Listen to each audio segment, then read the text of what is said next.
সৰ্বশক্তিমান ঈশ্বৰ যীশুৱাক মই ধন্যবাদ দিছোঁ, তেওঁক মহিমা, মই তেওঁক প্ৰশংসা দিছোঁ, কিয়নো তেওঁ মহান ঈশ্বৰ হয়, তেওঁ দয়ালু ঈশ্বৰ হয়।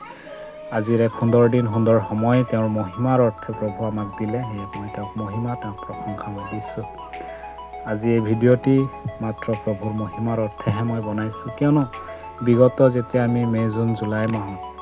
আমি খেতি কৰিবৰ কাৰণে আমাৰ মাটি কিডৰা আমি চহাইছিলোঁ, আৰু যেতিয়া আমি এই মাটি কিডৰা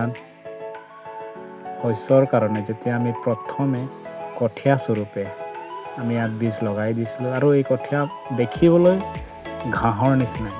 কিন্তু প্ৰভুৱে উপযুক্ত সময়ত ইয়াত ৰ'দ বৰষুণ বতাহ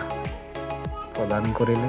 আৰু সেই বীজৰ পৰা, সেই ঘাঁহৰ নিচিনা বীজৰ পৰা, কঠীয়াৰ পৰা যি আজি বীজ উৎপন্ন হ'ল, সঁচাকৈ দেখি আনন্দিত হৈছোঁ, আৰু সেয়ে প্ৰভুক মই ধন্যবাদ দিছোঁ। আৰু আজি আমি সেই শস্য দাবৰ কাৰণে আমি পথাৰলৈ আহিলোঁ, আৰু সেয়ে প্ৰভুৰ মহিমাৰ অৰ্থে ভিডিঅ'টো আপোনালোকলৈ আগবঢ়ালোঁ।